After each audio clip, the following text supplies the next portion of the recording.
Romanos 10 e o versículos de número 13, que diz assim: porque todo aquele que invocar o nome do Senhor será salvo. Como, pois, invocarão aquele em quem não creram? E como crerão naquele de quem não ouviram? E como ouvirão se não há quem pregue? E como pregarão se não forem enviados? Como está escrito: conformosos os pés dos que anunciam a paz, dos que anunciam coisas boas.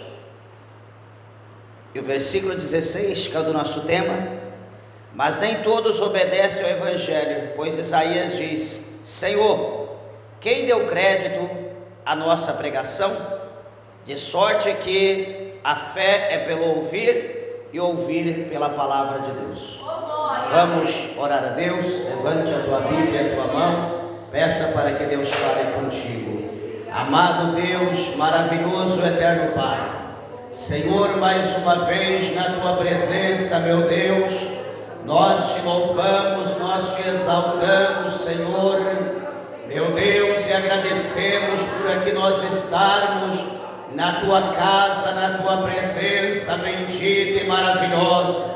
Deus, abençoa a tua noiva, a tua igreja, meu Deus, que aqui se prepara cada dia, meu Pai, para que em breve possa estar, meu Deus, o céu, nas mansões celestiais, ó Deus. Guarda cada servo, cada serva, reveste, enche do teu Espírito, da tua presença. Fala conosco, meu Pai, no sexto dia desta campanha. Abre os céus e derrama sobre nós a tua glória, pois é o que nós te pedimos e nós te agradecemos, em nome do Senhor Jesus.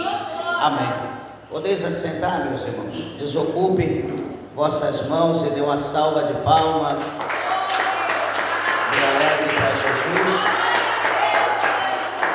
Glória a Deus. Meus irmãos, e estamos aqui diante de uma palavra maravilhosa da parte de Deus, onde o nosso tema é equivalente lá no 53:1, né, do profeta Isaías.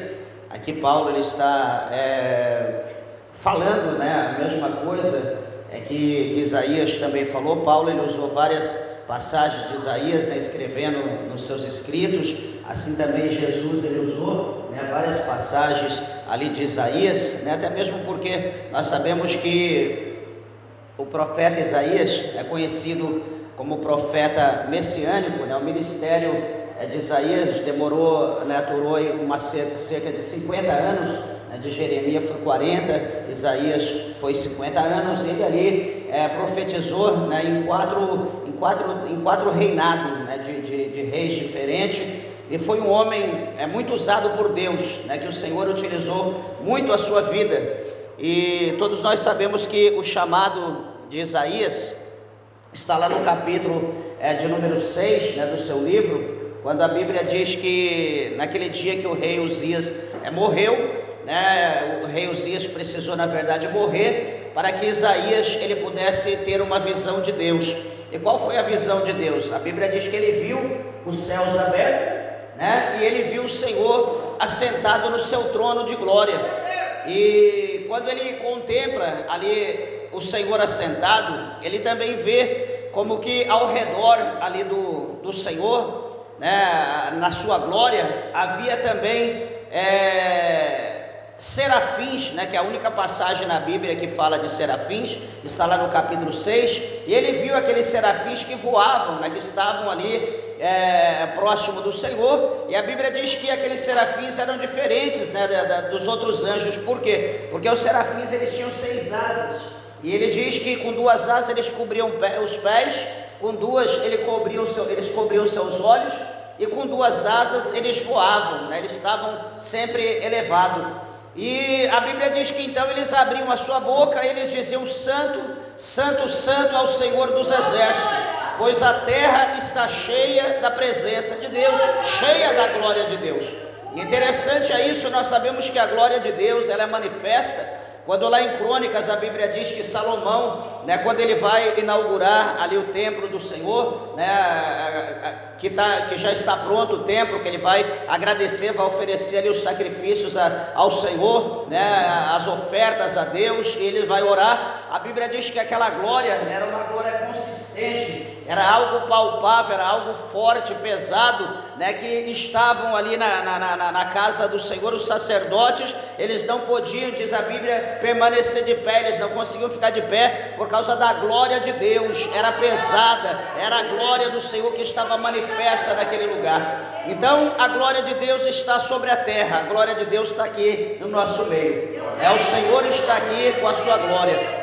Interessante meus irmãos, que quando ele vê, ele tem essa visão, que ele observa isso, ele automaticamente ele vai se preocupar, né? Ele vai ficar preocupado. Por quê? Porque ele era um homem pecador, né? Ele sabia que ele era um homem pecador, ele tinha conhecimento, né, das coisas, e quando ele olha, que ele tem aquela visão, ele diz: sai de mim, né, que vou perecendo, né, porque os meus olhos viram o Senhor. E ele agora crê que ele vai morrer, né, que ele vai ser morto por causa daquela visão. Mas o que acontece? A palavra do Senhor diz agora, né, que o Senhor vai operar ali um milagre na vida de Isaías, né, quando ele diz que ele é um homem de lábios impuros e habita no meio de um povo de impuros lábios. A Bíblia diz que aqueles serafins pega agora do altar do Senhor, daquele braseiro, né, daquele fogo que não se apaga, ali com Atenaz, né, aquela tesoura que pega coisa quente, e eles pegam aquela brasa e colocam sobre os lábios do profeta Isaías. E naquele momento o Senhor diz que é passado, né, de ti os vossos pecados. O Senhor agora está limpando o pecado de Isaías. O Senhor está tirando o pecado. Isaías agora ele sente-se purificado. Isaías agora ele sente abençoado para fazer as coisas para Deus. É porque nós sabemos, né, eu já passei por isso, creio que os irmãos já passaram. Quando nós estamos no mundo, quando nós estamos iniciando a nossa trajetória, nós não temos alegria, nós não temos vontade de fazer as coisas para Deus, nós não temos força para orar, nós não temos força para ler a Bíblia. Dá glória a Deus então nem por R$200, se alguém jogar uma nota, dá glória a Deus, o povo não dá, né? Mas veja bem uma coisa, que naquele momento, quando Isaías ele sentiu purificado, creio que ele sentiu ali uma presença, né, gloriosa na sua vida. Eu creio que ali ele começou a se regozijar, né? Quando o crente está cheio da presença de Deus, do poder de Deus, é outra coisa, né? Nós vemos, interessante que lá no capítulo 2 de Atos, nós vemos, né, que quando o Espírito Santo ele é derramado ali sobre a igreja, né, sobre o fundamento, ali o início da obra de Deus, né, onde a igreja é fundada, a Bíblia mostra que aqueles discípulos que estavam com Jesus eram homens iletrados, eram homens que não tinham conhecimento, né, de teologia, né, não eram homens ali que tinham conhecimento de línguas, né, eram homens simples, eram pescadores. Mas a Bíblia diz que naquele momento que Pedro foi cheio do Espírito Santo com os demais, Pedro ele toma a frente ali, depois que há a manifestação que todos foram batizados, ele cheio da presença de Deus, do poder do Espírito Santo, até o tutano, ele toma a frente daquele povo, ele vai começar a pregar, ele vai começar a dizer para o povo que aquilo que estava acontecendo não era embriaguez aquela hora da manhã.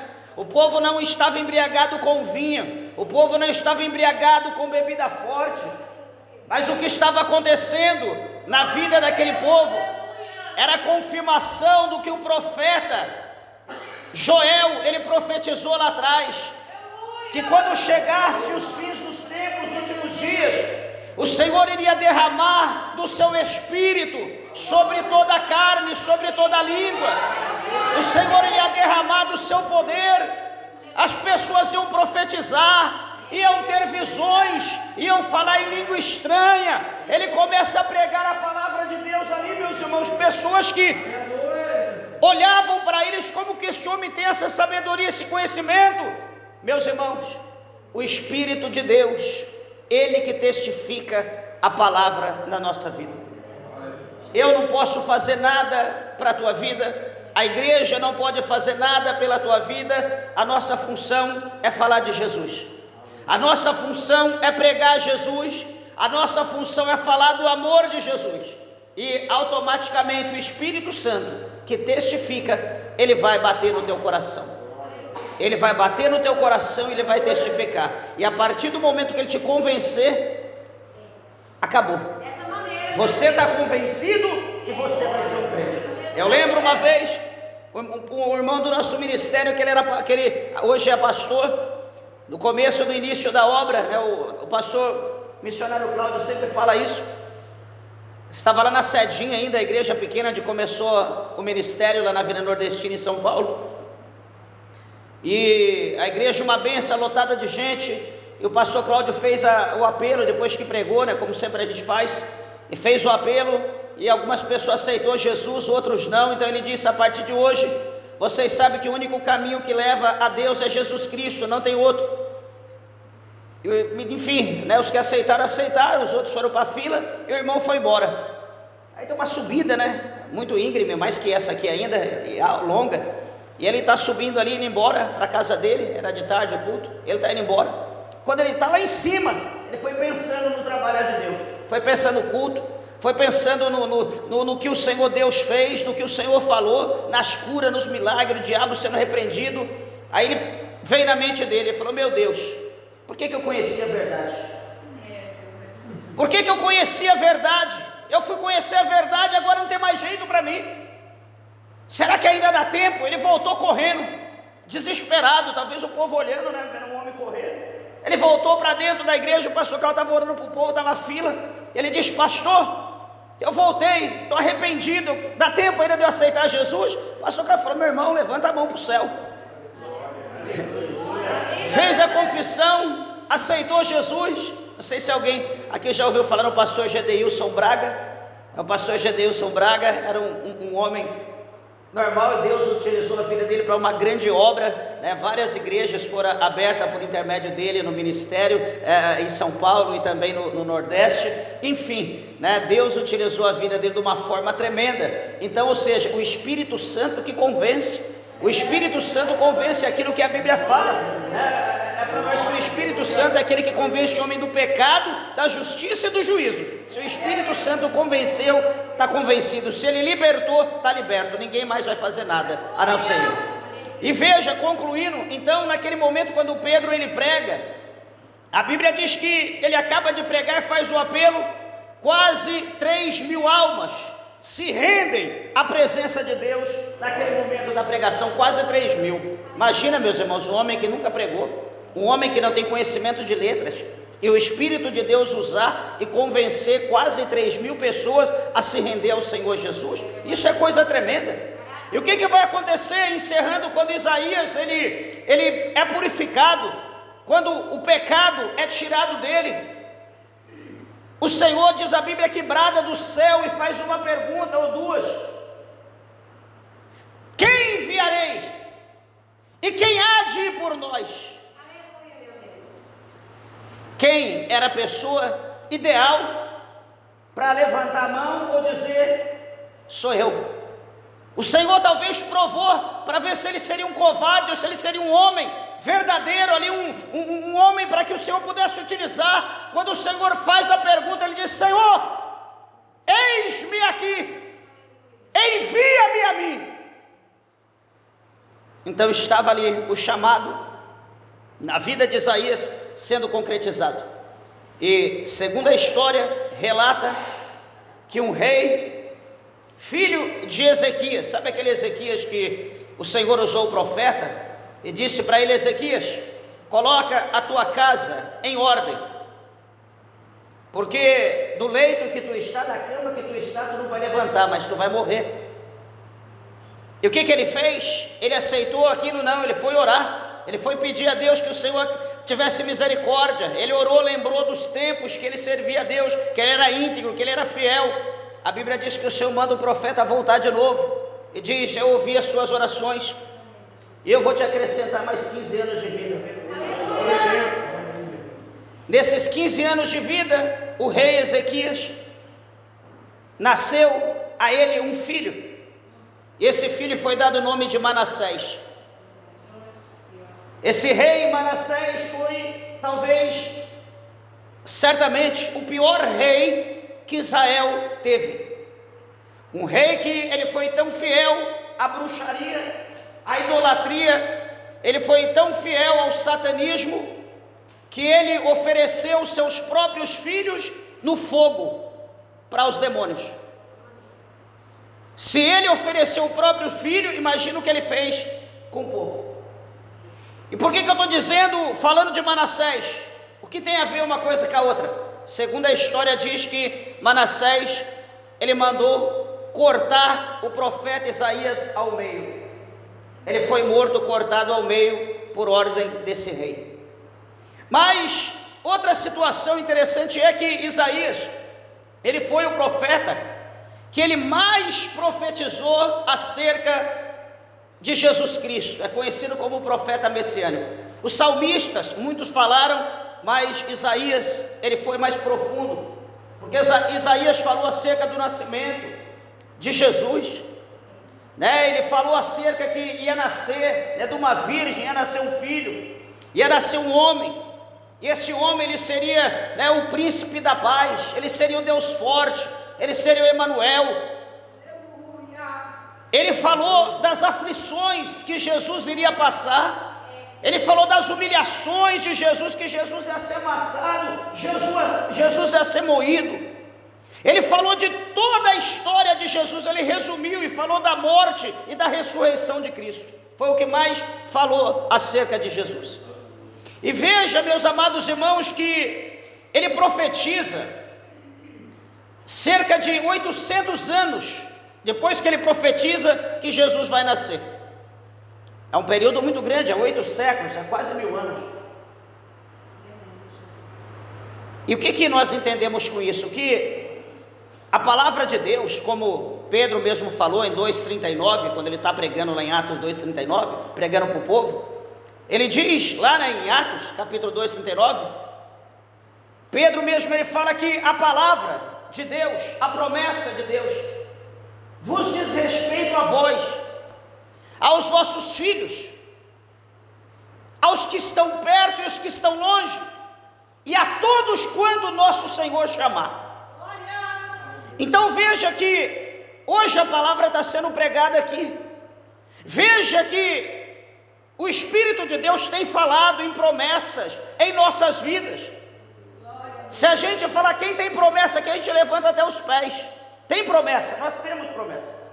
Só que, meus irmãos, talvez essas promessas de Deus não cumprirá hoje, nos nossos dias. Talvez essa promessa não cumprirá na vida dos nossos filhos. Talvez essa promessa não cumprirá nos dias dos nossos netos. Pastor, mas nem por isso Deus mentiu. A promessa está sobre nós, sobre a nossa prole, sobre a nossa descendência. Vai chegar o momento que vai cumprir. Eu observo quando o Senhor envia de Judá aquele profeta, e aquele profeta chega diante do rei Jeroboão, exaltado, obstinado, coração duro, levantou sacerdote que não era da linhagem sacerdotal, estava cometendo todas as atrocidades, todo tipo de pecado. E a Bíblia diz que o profeta vem de Judá, ali até Dan, estende a mão ali para aquele altar e diz: altar, profetiza para o altar. Meus irmãos, profetizar para a matéria, profetizar por algo feito pela mão do homem. Mas quando eu chegar a profetizar para esse ventilador, ou profetizar para aquela cadeira, ele chega, aponta para o altar e diz: altar, altar. Vai chegar um dia que o Senhor vai levantar da descendência de Davi, o Senhor vai levantar um rei, cujo nome é Josias,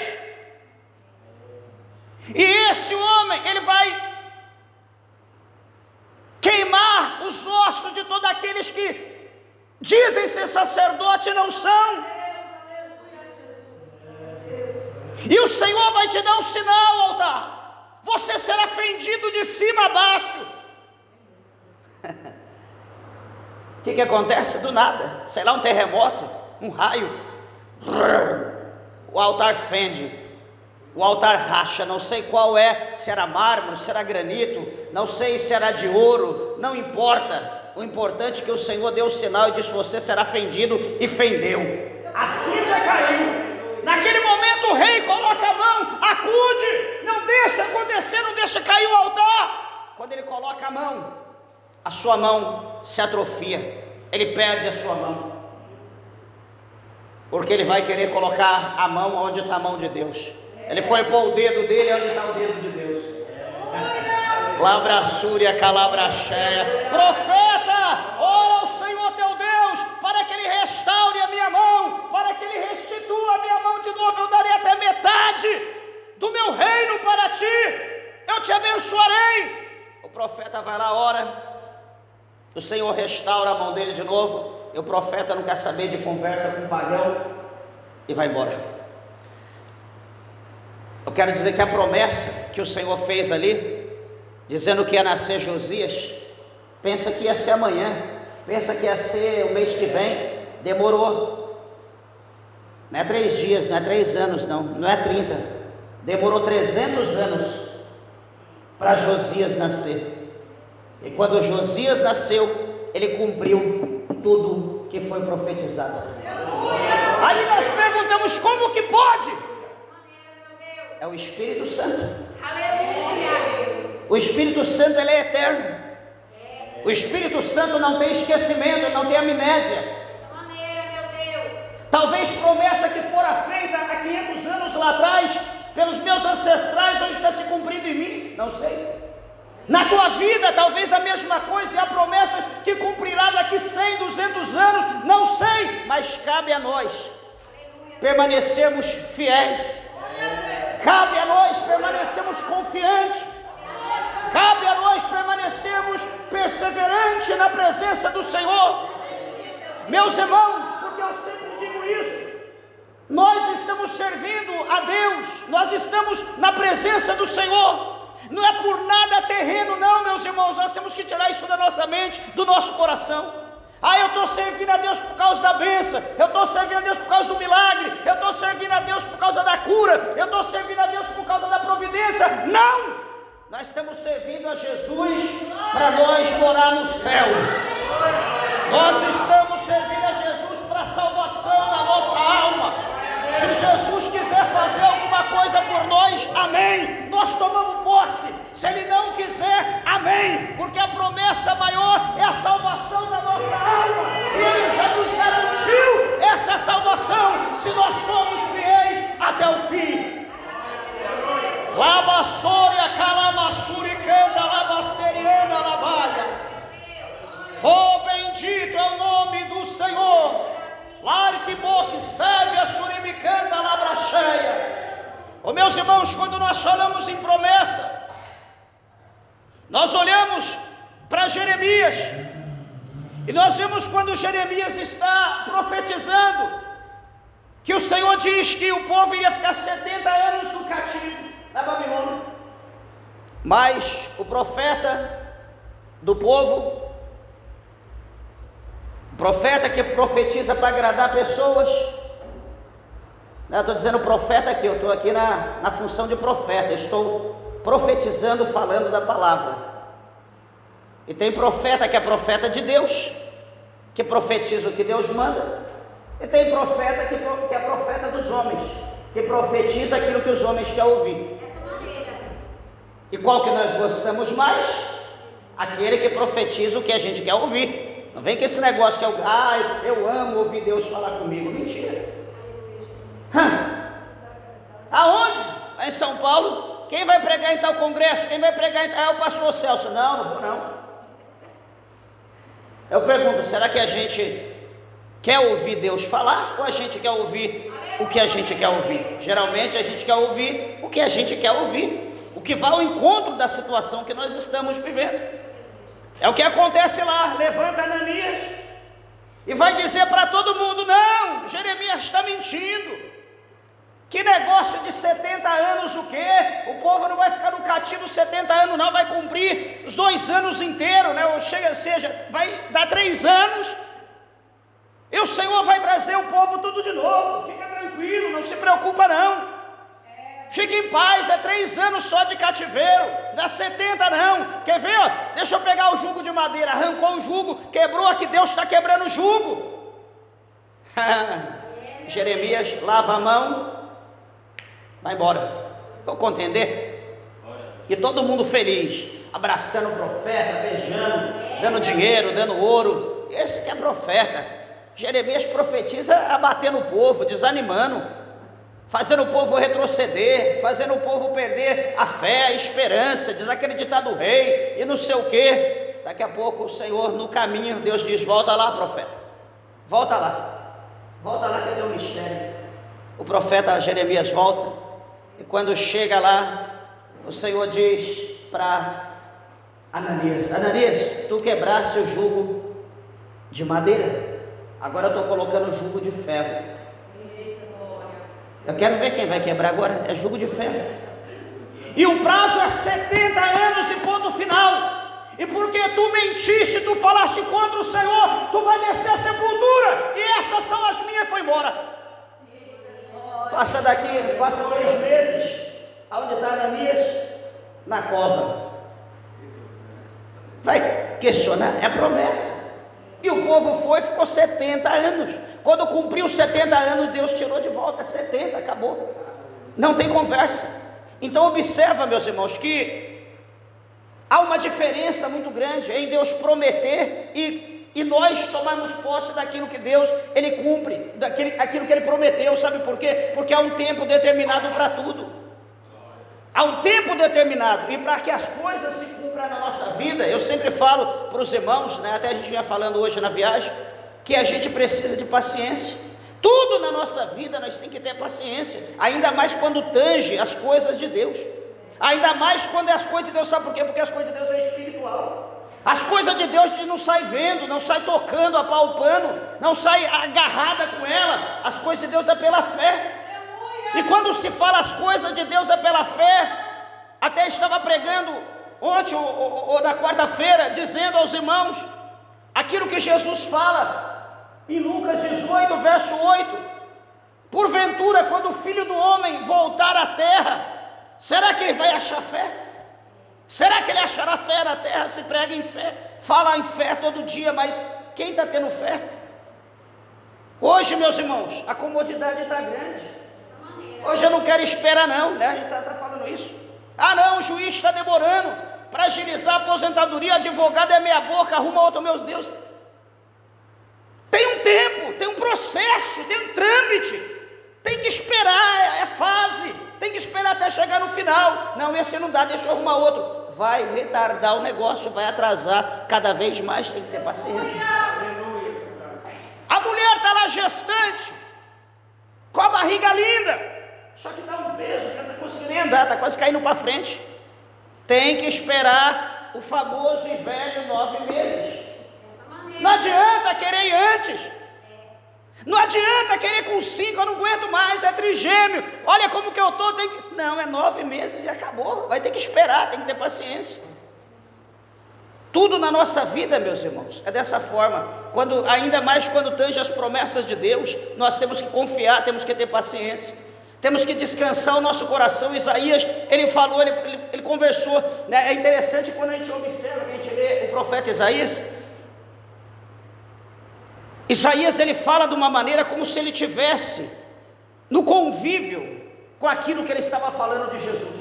Ele fala de uma maneira natural, de uma maneira tão pura, tão simples, de uma maneira, parece que ele estava ali, vendo tudo aquilo e falando exatamente aquilo que estava acontecendo acerca de Jesus, acerca do nascimento, acerca da vida de Jesus na terra, acerca dos processos da traição, tudo que ele ia passar. Parece que Isaías estava ali, vendo tudo aquilo, olhando, né? Dá impressão igual aconteceu com João lá na ilha de Patmos, que estava vendo o futuro, né? naquele arrebatamento, daquelas visões tremendas que ele via, ele relatava tudo. Parece que Isaías estava na mesma dimensão, na mesma sala do trono, vendo todas as coisas.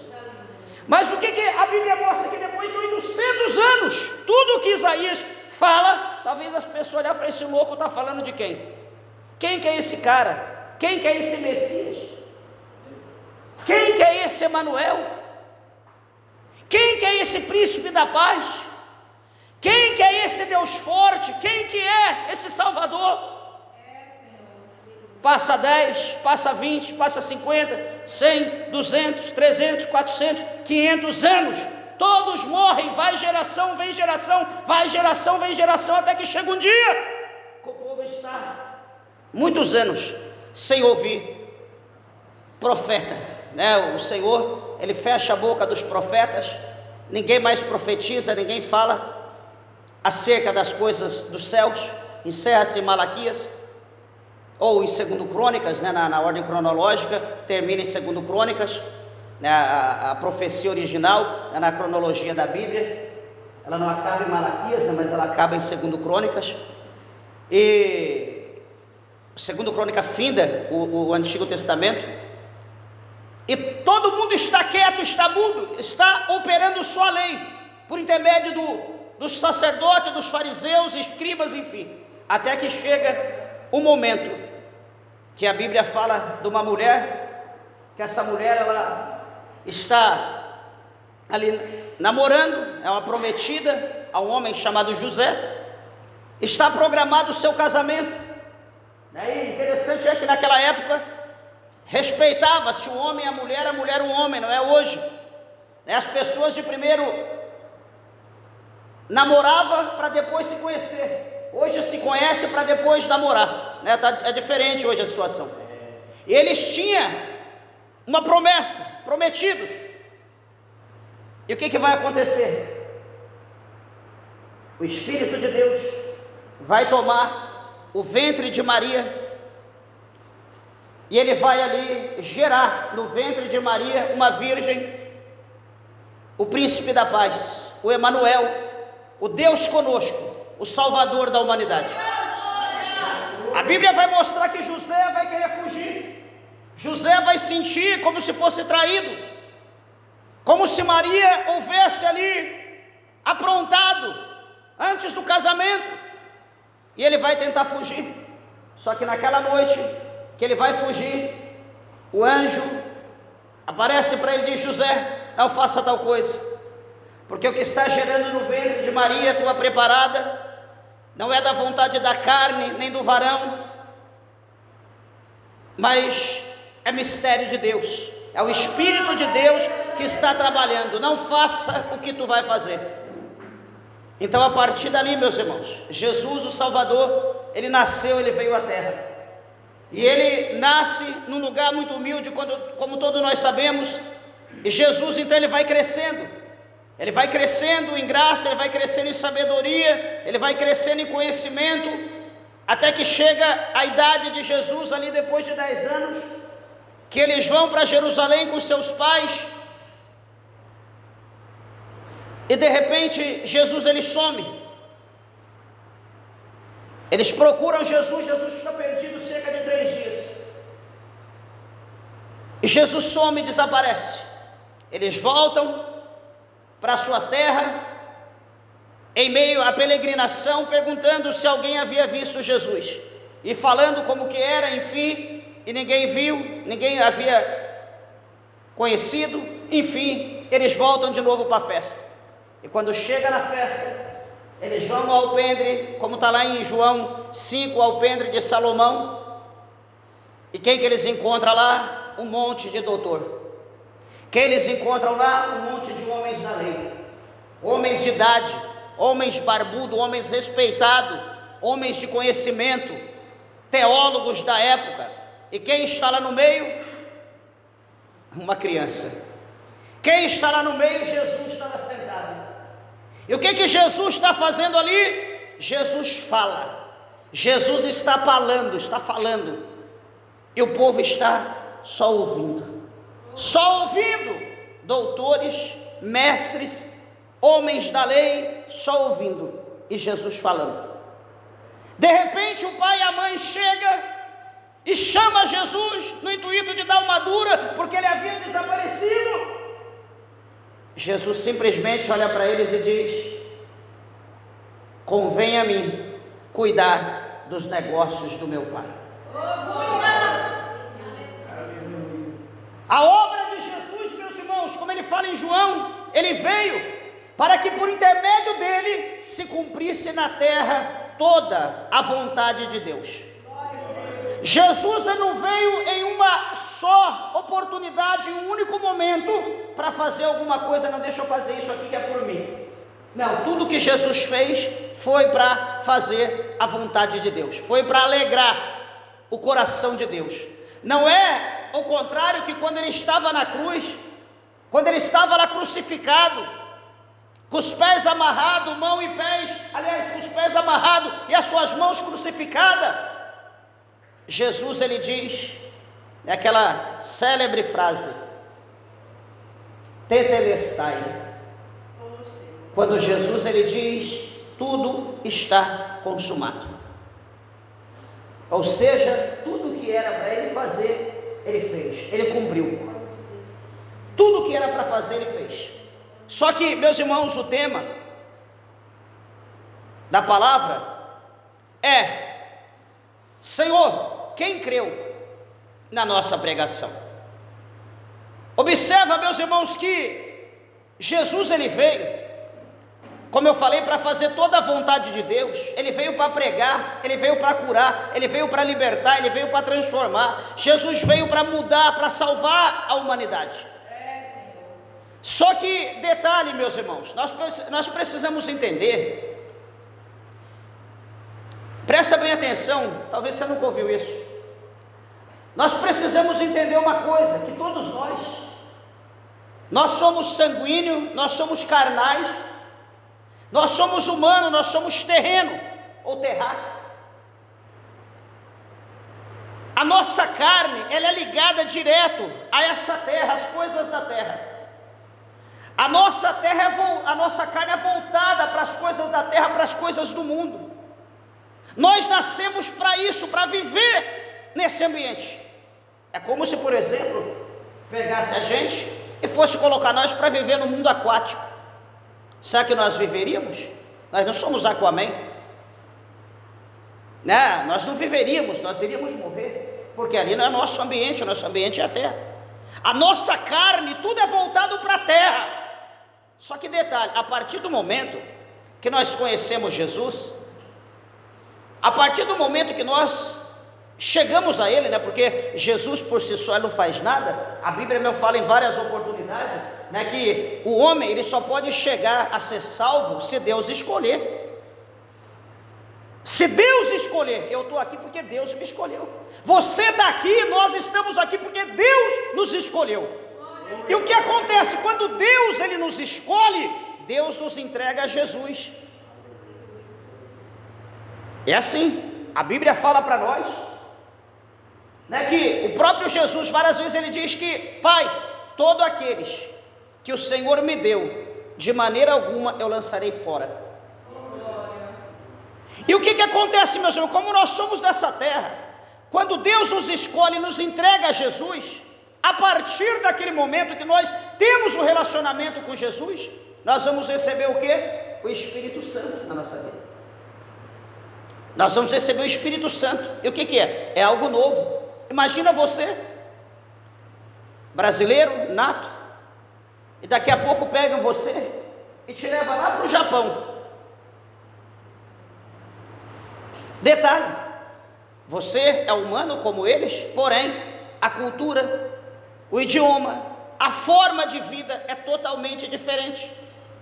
Você vai estar lá, só que é como se você estivesse em outra galáxia, porque você não vai entender nada. Você vai ficar preocupado: meu Deus, como que eu vou comer, como que eu vou pedir, vou ter que, vai ver, vai apontar o dedo, não sabe o valor, como que vai ser a conversão. Enfim, é coisa preocupante, você se desespera. Mas o que isso tem a ver? Que nós estamos aqui, a partir do momento que nós recebemos o Espírito de Deus, há esse atrito em nós. Sabe por quê? Porque a nossa vontade sempre foi das coisas da terra. A partir do momento que nós recebemos o Espírito Santo, nós vamos receber a presença de Deus, e esse Espírito Santo, ele vai almejar as coisas da onde ele é. Ele vai almejar as coisas de Deus. É por isso que o apóstolo Paulo escreveu Em Gálatas, lá no capítulo 5, ele deixou relatado lá para nós no verso 17, que há uma luta, há uma briga dentro do ser humano. Todo ser humano tem uma luta, tem uma briga em si. Sabe briga do quê?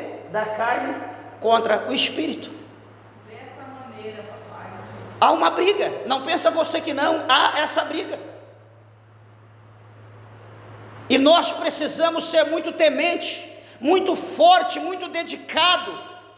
Temos que ser muito perceptível a voz do Espírito Santo, para que nós possamos fazer a vontade dele e não a vontade da nossa carne. Não pensa que nós aceitamos Jesus? Nós vamos virar um super-homem ou uma super-mulher, isso não existe. Meus irmãos, nós vamos continuar um exímio pecador. Nós vamos continuar falho, errante. O velho homem, ele vai estar com nós até nós descermos a sepultura. Glória a Deus. Pastor, mas é impossível. Meus irmãos, nós temos a nossa personalidade, que é carnal, que isso é impossível ser arrancada de nós, não tem como arrancar.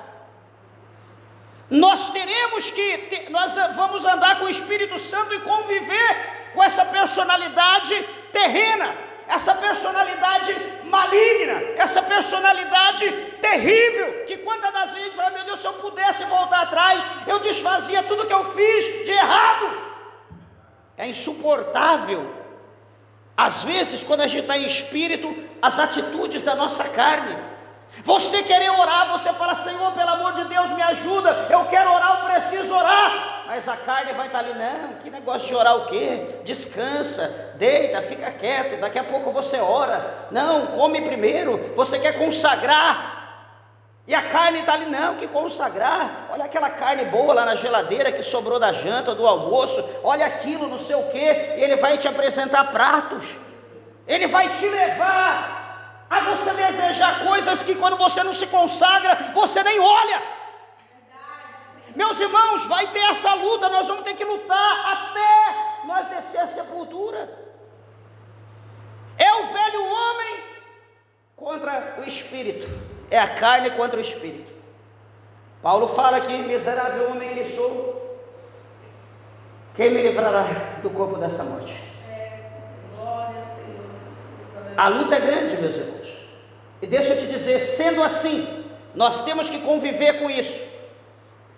Nós precisamos cada dia nos atentar ao Espírito Santo, cada dia nos atentarmos à Bíblia, a palavra de Deus, para nós aprendermos, e cada dia sufocando esse velho homem, cada dia sufocando ele, para que nós possamos viver uma novidade de vida. Veja, meus amados, já vou encerrar, que Jesus, ele veio nos ensinar tudo isso. Jesus nos ensinou tudo, Paulo nos ensinou tudo isso. Só que a pergunta aqui é: quem deu crédito à nossa pregação? Veja que para Jesus ser conhecido, veja que para revelar o poder de Jesus na alma, o poder de Jesus no espírito, veja que Jesus precisou operar na carne física. Exemplo, quantas pessoas que aceitam Jesus, porque, por exemplo, tinha um problema de coluna, Jesus revelou, tocou na coluna, curou, meu Deus, Jesus me curou, então deixa eu aceitar Jesus. Quantas pessoas tinham câncer, Jesus curou, meu Deus, Jesus curou o câncer, deixa eu aceitar Jesus. Então Jesus, para ele revelar que ele tinha poder sobre a alma, que ele era o médico da alma, que ele veio para salvar, para libertar a alma, porque se Jesus tem o poder na nossa carne, de curar as enfermidades aleatórias, certamente Jesus também tem o poder de trabalhar na nossa alma, aonde ele é o médico, Senhor das almas. Bendito seja Deus, onde ele tem o poder de agir, de trabalhar de uma forma poderosa. E veja, nós olhando a Bíblia, correndo, nós vamos ver que Jesus, ele curou, deu vista ao cego, Jesus fez mudo falar, Jesus fez o cego ver, o surdo ouvir. Jesus ressuscitou mortos. Jesus transformou água em vinho. Jesus multiplicou pão, multiplicou peixe. Jesus alimentou multidões. Meus irmãos, Jesus fez coisas terríveis, como João diz, que se fora relatado todo, escrito, tudo que Jesus fez, os livros da terra não continham. Ou seja, Jesus foi terrível. Jesus é terrível. Jesus sempre será terrível em poder. E veja que mesmo Jesus fazendo tudo isso, eu olho para a Bíblia, eu vejo Jesus chegando a Jerusalém num jumentinho.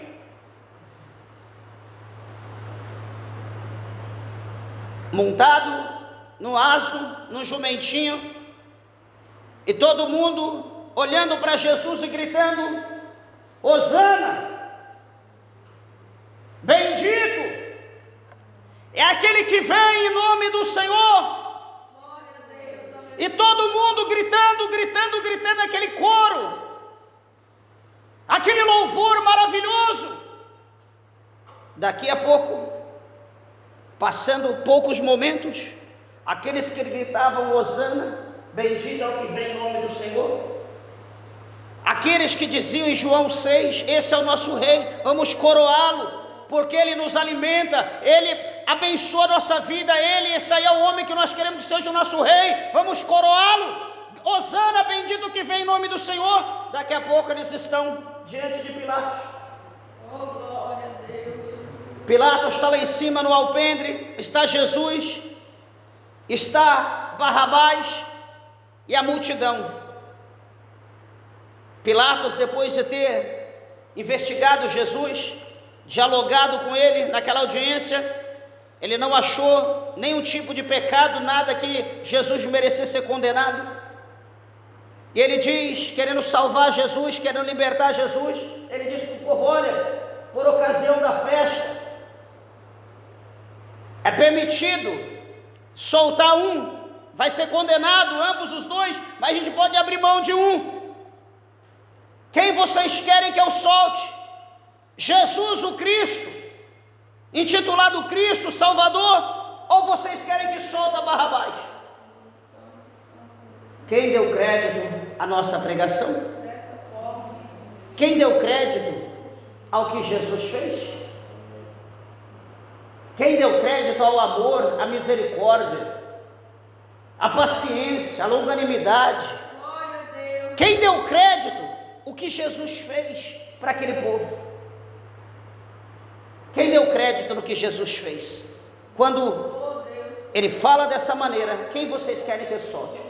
Diz a Bíblia que aqueles homens começaram a excitar a multidão e dizer: crucifica Jesus, solta Barrabás.